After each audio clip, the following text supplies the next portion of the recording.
Estamos iniciando o Tema é Direito. Eu convidei hoje a professora Marília Denardim Budó, que é professora de Direito Penal aqui na Unifra e doutoranda em Direito pela Universidade Federal do Paraná. Marília, primeiramente, prazer em te receber novamente aqui no programa. E eu gostaria de que nós conversássemos hoje sobre as garantias processuais ao réu num processo criminal. Um assunto que está sendo debatido por todos, por quem entende, por quem não entende. O direito penal virou quase como futebol.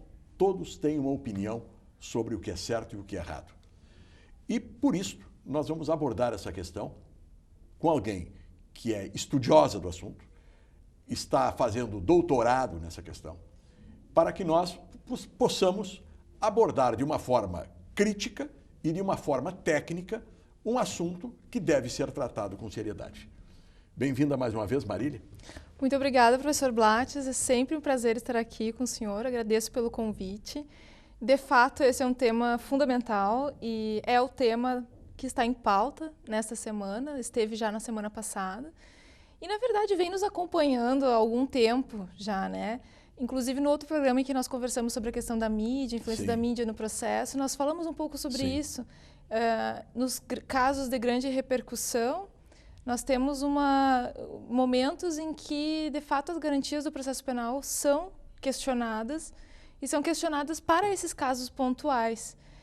E agora, evidentemente, com o caso do mensalão, o julgamento da admissibilidade ou não dos embargos infringentes, né, no STF, esse debate ressurge e sempre pautado pela questão da mídia e da opinião pública. Isto é uma questão importante, que é o seguinte. Quando nós falamos em réu, normalmente nós pensamos naquele réu. Nós não pensamos em alguém que seja réu do nosso meio social. E sempre pensamos que aquele réu, ele deve ser tratado com um rigorismo extremo. E que, portanto, ele não pode ter garantias. No entanto, quando um dos nossos eventualmente responde processo, a questão é a seguinte, né? Mas por que eu, se o mundo está cheio de bandidos? Né? E aí se exige para a gente as garantias que estamos sonegando. Então, eu gostaria que você fizesse essa abordagem de que a garantia processual, ela não é a garantia do bandido, ela é a garantia do réu, qualquer que seja ele, né?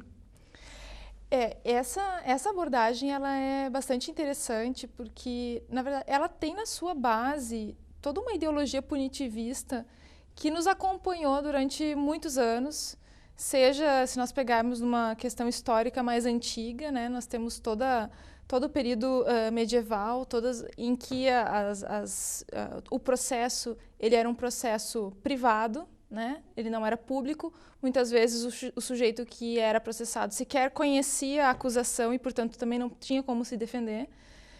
Até chegarmos, então, com o iluminismo, com as revoluções liberais, a necessidade do surgimento desses direitos, dessas garantias.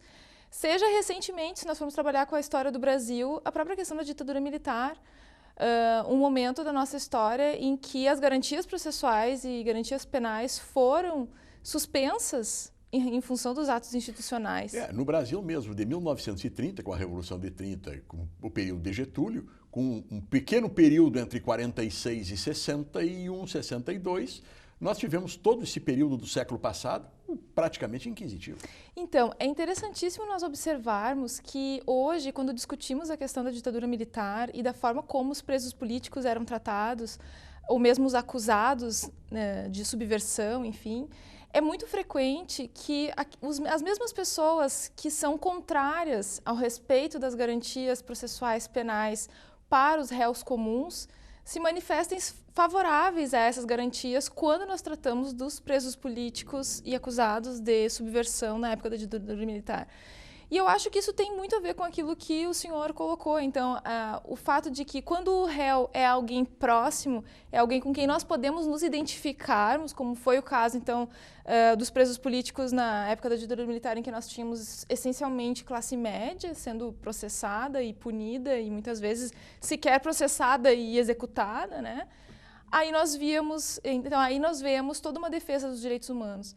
Agora, quando nós tratamos a questão dos réus em crimes comuns, nós não conseguimos enxergar essa identificação que deve existir, tendo em vista que a Constituição é feita para todos os cidadãos, que as garantias processuais elas surgiram com o intuito de garantir que aqueles que são acusados de um crime e que são inocentes possam se defender e somente serão condenados se a acusação conseguir comprovar a sua culpa. E aí entra o princípio da presunção da inocência, que é uma das garantias, é um dos princípios mais fundamentais do processo penal, junto com o indúbio pro réu, que parece, inclusive, não estar sendo utilizada nesses processos, nesses casos de grande repercussão. Nesses casos de grande repercussão, o indúbio pro réu, e para o nosso ouvinte que não está acostumado com esse tipo de linguagem, é de que, na dúvida, o réu deve ser absolvido. O indúbio pro réu, ele é jogado para fora, porque a mídia vem pressionando de tal maneira de que o sujeito ele é acusado, ele é considerado culpado como se ele tivesse que demonstrar a sua inocência, quando deve ser exatamente o contrário, né? Exatamente. Essa é uma questão que eu acredito que seja de difícil compreensão para os leigos em direito, em razão de que, na verdade, toda a indústria cultural como um todo, podemos pegar desde o cinema até a própria questão da mídia, dos jornais, das novelas, enfim. Toda a mensagem que se transmite é que aquele que é inocente vai conseguir provar a sua inocência.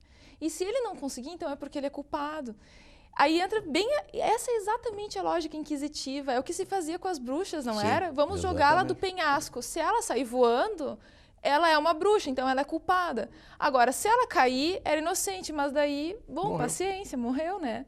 Mas vamos então orar por ela para que a sua alma seja salva. Quer dizer, é uma lógica completamente invertida quando nós falamos do processo penal democrático.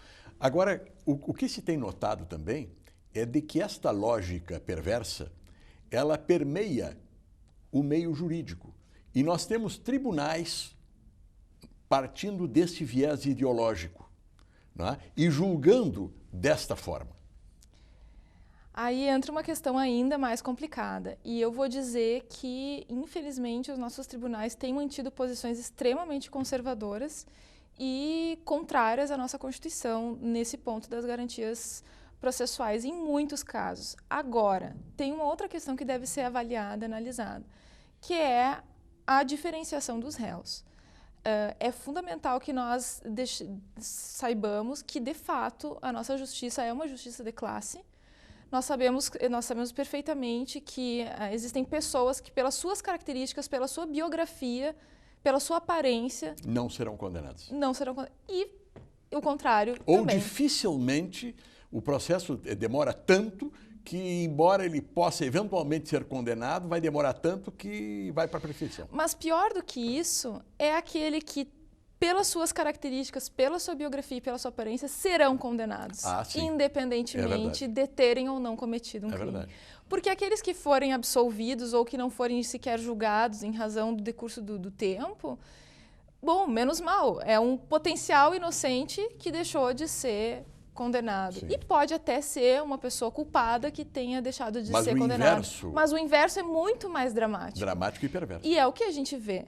É o que a gente vê, as pessoas sendo julgadas pela sua biografia, pela sua aparência, e não pelos fatos, pelos atos que tenham praticado. Nós vivemos sim numa justiça, nós temos sim uma justiça de classe, e isso é extremamente arbitrário e contrário à nossa Constituição. E isso se reflete nas estatísticas, nas taxas de encarceramento. Quando a gente pega as taxas de encarceramento, nós vemos exatamente quem são as pessoas que são o alvo do nosso sistema penal.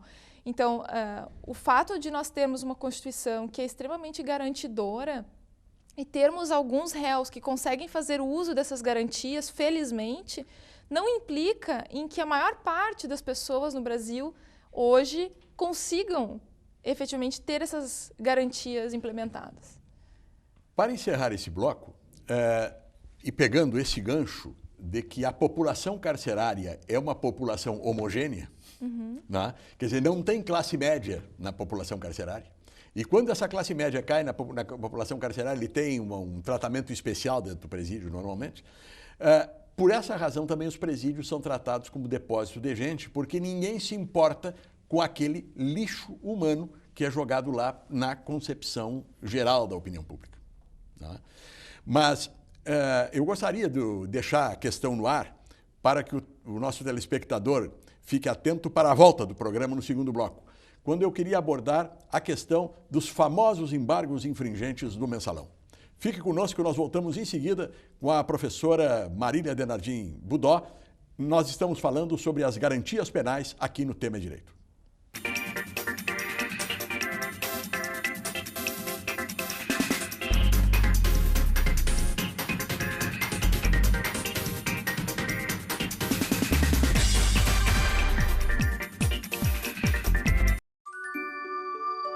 Existe um lugar onde eu me sinto muito feliz, porque eu brinco, dou risada, aprendo coisas novas e tenho um monte de amiguinhos. Alguns contos de fadas são reais e precisam de você para traçar um final feliz. Entre em contato conosco e saiba como ajudar.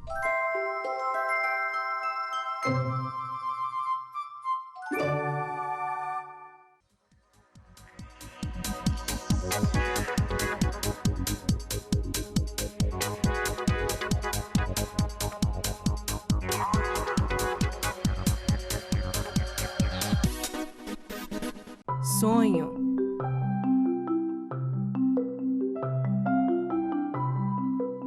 Esperança. Realização.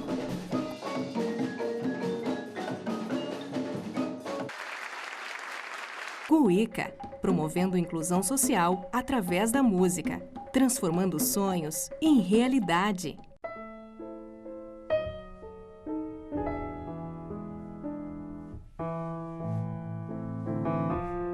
A ONG Royale está mudando a vida de muitas meninas carentes através do balé. Conheça esse projeto.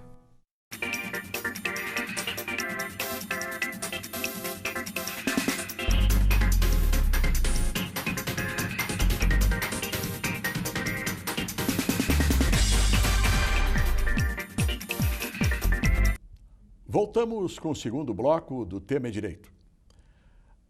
A minha convidada de hoje é a professora Marília Denardim Budó, professora de Direito Penal e doutoranda em Direito pela Universidade Federal do Paraná. Nós estamos falando sobre as garantias individuais no processo penal. E falando em garantias individuais no processo penal, não tem como não tratar dos embargos infringentes, que a população hoje toda fala em embargos infringentes sem saber exatamente o que seja o embargo infringente. Qual a visão sobre o julgamento dos embargos infringentes e do resultado apertado que houve no STF? Bom, em primeiro lugar, eu acho que seria interessante inserir esse julgamento dos embargos infringentes no contexto de todo o julgamento da ação penal. E justamente porque, na verdade, se tratou de fato, e vem se tratando, porque ainda não terminou, né, de uma situação completamente sui generis na história do nosso judiciário. Eu não digo tanto em razão dessas características que a mídia busca pautar como tão importantes, que é o fato de serem vários réus e de serem crimes vinculados ao poder, enfim, mas, sobretudo, a essa participação, eu até não diria participação, mas é essa, digamos, esse clamor popular que vem sendo incentivado, incitado. Como pressão ao Poder Judiciário, né? Como uma forma de pressão, sim, mas, de certa maneira, eu enxergo isso de uma maneira ambígua, porque a forma como as pessoas vêm interpretando as posições do STF, e não só as posições do STF, mas a própria posição dos advogados de defesa e dos réus, é uma maneira que me parece bastante pautada pela forma como os meios de comunicação vêm tratando. Sem dúvida. O que nos dificulta compreender, por exemplo, a própria questão da opinião pública, onde ela se encontra. Porque a expressão opinião pública nunca foi tão mencionada em julgamentos do STF quanto foi dessa vez. Mas onde está a opinião pública? Será que essas ideias que são propaladas pela grande mídia, que tem na sua base interesses políticos e econômicos, representa a opinião pública? Ou é a opinião publicada? Eu acho é algo extremamente complicado. Mas então, chegando na questão dos embargos infringentes, que estão então dentro desse contexto, aí nós vemos de uma maneira ainda mais evidente essa tentativa dos grandes meios de comunicação, sobretudo aqueles que são identificados facilmente pela sua postura política conservadora, inclusive sua postura política voltada para alguns grupos políticos, tanto no parlamento quanto nos executivos estaduais, de tentar, de fato, pressionar diretamente os ministros e, sobretudo, na última semana, o ministro Celso de Mello. E só para referir, né, no Código Penal tem um artigo especial lá que diz que é crime peitar juiz. Ou seja, pressionar juiz, forçar juiz, né? Isso é crime, previsto no Código Penal. É interessantíssimo, né, nós pensarmos nessa contradição. Mas até nem é só isso. Tem tantas questões envolvidas aí que estão sendo pouco exploradas ainda, mas que, na verdade, tratam, sim, eu acho, da questão da democracia. Mas veja bem, a questão dos embargos infringentes, se fizer uma pesquisa de opinião, talvez ganhe contra os embargos infringentes. Agora, se perguntar para quem está votando contra os embargos infringentes o que são embargos infringentes, ele não sabe o que é. Mas saiu uma pesquisa. Na revista Carta Capital dessa semana, saiu uma pesquisa em que, sim, a maior parte das pessoas disseram que ser contra os embargos infringentes, mas declararam se sentirem mal informados sobre o assunto. E aí entra uma outra questão fundamental, que eu venho trabalhando, inclusive, em alguns textos que eu estou escrevendo a respeito da relação entre a opinião pública, o populismo penal, que é a forma como os políticos vêm utilizando dessa manipulação da opinião pública para ganhar votos, né? E a imprensa usando para ganhar Ibope? Então, eu tenho analisado isso na questão da redução da maioridade penal, entre outros temas, sim, questão da pena de morte, enfim. Mas nessa questão do mensalão, isso é interessantíssimo, porque a gente percebe justamente isso. Será que a pergunta feita a uma pessoa, a um indivíduo, em relação a se deveria ou não ser aceitos embargos infringentes, precedida por uma conversa que efetivamente informasse, que efetivamente trouxesse uma base em relação à qual o indivíduo poderia decidir, formar de fato a sua opinião, será que o resultado seria o mesmo? Tanto na questão da pena de morte, na questão da redução da maioridade penal e mesmo na questão processual, eminentemente processual, da aceitação ou não dos embargos infringentes no STF. Então, até que ponto, em primeiro lugar, a população ela vem sendo incluída, vem podendo participar, de fato, de maneira informada, sendo incluída no debate? Nós não vemos isso. E, em segundo lugar, até que ponto essa opinião pública ela efetivamente representa um consenso social baseado num debate democrático, ou ele é, de fato, uma forma de buscar uma certa legitimidade a determinadas posturas que são adotadas, de fato, não não por aqueles que estão pleiteando a garantia dos direitos ou a garantia da Constituição, da defesa da Constituição, mas sim objetivos políticos, inclusive de curtíssimo prazo, já que temos eleições presidenciais no ano que vem. Então, nós não podemos desconsiderar toda a questão política que está envolvida nessa questão dos embargos infringentes, não podemos desconsiderar a questão da manipulação da opinião pública e, sobretudo, temos que olhar com bastante, eu diria até preocupação, com a forma como isso foi tratado, inclusive por alguns ministros do STF. Porque a postura dos ministros não é uma postura de juiz, né? É uma postura de quem está disputando algo, né? É de contendor. E, além do mais, o fato que chama a atenção é de que o juiz, de maneira geral, não explica a sentença, ele dá a sentença. Não é? O juiz não debate com a imprensa se vai dar ou se não vai dar. E o juiz, depois que deu a sentença, ele cumpriu o seu papel, ele não tem mais que ficar exigindo que a sua sentença seja cumprida. Então, este papel de alguns ministros do Supremo, né, contradiz a postura que se espera de um juiz, porque ele deixa de ser juiz para ser um inquisidor. Ele se transforma em parte, na verdade. Ele se transforma em acusador. E acusador. Essa é a grande questão. E isso é o cerne, na verdade, do sistema inquisitório. Aí tira a neutralidade que ele tem que ter para o julgamento. Ele não é mais neutro. De forma alguma. E é o que nós temos visualizado. Então, todos aqueles que se postam, que se colocam ao lado da defesa da Constituição e das garantias, são taxados imediatamente, não só pela imprensa, mas também pelos seus colegas ministros, de defensores da impunidade. São colocados como sendo partidários, como sendo advogados de defesa dos réus. Quando, na verdade, eles estão buscando garantir algo que é para todos. Então, para pegar esse gancho ainda, as garantias nada tem que ver com impunidade. A impunidade, ela decorre de uma série de coisas, dentre elas a morosidade processual, mas nada a ver com as garantias, porque eu posso ter celeridade processual com garantias. Esse é um ponto fundamental. Na verdade, eu acho que tem duas questões fundamentais aí. Em primeiro lugar, as garantias no processo, elas são para todos os cidadãos, como nós vimos dizendo.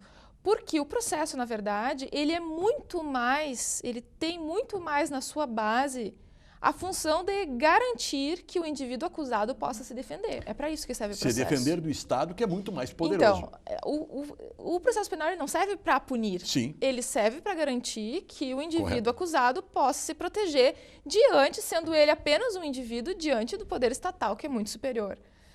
Então, essa é uma primeira questão. Então, na verdade, se a impunidade ocorre, se o indivíduo culpado deixa de ser punido, isso decorre, evidentemente, da ineficiência do Estado em possuir, digamos, todos os mecanismos, em conseguir provar a culpa, porque quem tem que provar é a acusação. E tem que provar, porque se não há provas, nós temos sim que absolver, isso é evidente, porque isso faz parte do processo penal democrático. Como um indivíduo isolado, um réu, vai poder provar que não fez alguma coisa. A prova porque essa é uma prova impossível. É uma prova impossível, não existe essa prova. A única maneira dele provar que não fez, ele provar de qualquer maneira que ele não estava naquele local no momento do fato, ou que não se comunicou. Mas é uma prova impossível. Provar que não fez é impossível. Então, nós chegamos aí num ponto fundamental. Então, cada vez que nós vemos, por exemplo, um indivíduo que foi preso em flagrante, ser liberado pela polícia por não haver necessidade de uma prisão preventiva... Há uma grita geral. Como se fosse impunidade. Ora, nós não podemos punir aquele que não foi condenado através de um processo com contraditório, ou seja, em situação em que ele possa efetivamente, a cada manifestação da acusação, manifestar-se para defender suas posições, e a ampla defesa. Não existe direito de ampla acusação na nossa Constituição, existe a ampla defesa. É que na visão popular há uma confusão entre a prisão processual, né, e a prisão penal, que é condenatória. Então, eles entendem que a prisão provisória seja uma prisão punitiva, quando não é. Ela é uma prisão para garantir o processo. Cautelar. Absolutamente o objetivo de garantir o processo, né? Mas mesmo na prisão penal é interessante observar a questão da progressão de regime, por exemplo. Ah, sim. Que da mesma maneira existe toda uma série de... Inclusive, com relação à progressão do regime, a gente nota nos meios de imprensa dizendo o seguinte: fulano foi condenado a 21 anos de prisão, mas daqui a tantos anos ele está solto. Uhum. Quando ele não está solto daqui a tantos anos ele vai progredir de um regime fechado para um semiaberto, que ainda tem uma série de garantias, e ele vai gradativamente, se tiver condições, chegando ao ponto de receber a liberdade condicional. Na verdade, aí entra a questão da desinformação. A desinformação. O quanto os meios de comunicação também auxiliam nessa incompreensão da questão constitucional na matéria penal. Nós estamos chegando ao fim do programa e eu gostaria de deixar esses 3 minutos que restam para te fazer assim um fecho daquilo que nós conversamos e da ideia que tu constrói a respeito dessa questão das garantias. Em primeiro lugar, eu acho que na questão dos embargos infringentes, que acho que foi um ponto central, acho que talvez o gancho para que a gente tomasse esse tema como mais interessante para se trabalhar hoje, a decisão do ministro Celso de Mello foi uma decisão corretíssima, porque teve na base não uma decisão sobre culpa ou sobre inocência dos réus, mas sim sobre a admissibilidade de um recurso, que é, na verdade, uma forma também de garantir que os indivíduos tenham condições de ter uma garantia, que é o duplo grau de jurisdição. Que lá no exame do mérito do recurso, ele pode negar o recurso ele aceita o recurso e nega lá na frente. O mesmo ministro pode exatamente, na hora do julgamento do mérito, decidir contrariamente aos acusados. Mas nessa questão processual, a decisão foi corretíssima. tendo em vista que garantiu, e veja, quanto mais garantias de defesa tiverem os acusados, maior será a legitimidade de uma condenação. Correto. Então, quer dizer, do contrário, eles poderão arguir, por exemplo, o cerceamento de defesa, o que prejudicará a própria eficácia depois da punição. Então, temos aí um ponto fundamental. Além, então, da questão de que as garantias processuais são garantias para todos os cidadãos, são garantias que devem ser defendidas, que devem ser aplicadas, mas que, infelizmente, nós temos aí uma enorme seletividade no nosso sistema e temos pessoas, então, que têm muito menos chances de defesa na realidade, na concretude, quando, na verdade, a Constituição, ela traz aí esses princípios para todos, né? Correto. Professora Marília, muito obrigado por aceder ao nosso convite mais uma vez. Eu que agradeço o convite. Ao telespectador que nos acompanhou também, muito obrigado pela audiência. Este programa vai ser reprisado hoje à noite, às 23h30, e nós voltaremos com o tema Direito na próxima segunda-feira, neste mesmo horário. Até lá e uma boa semana a todos.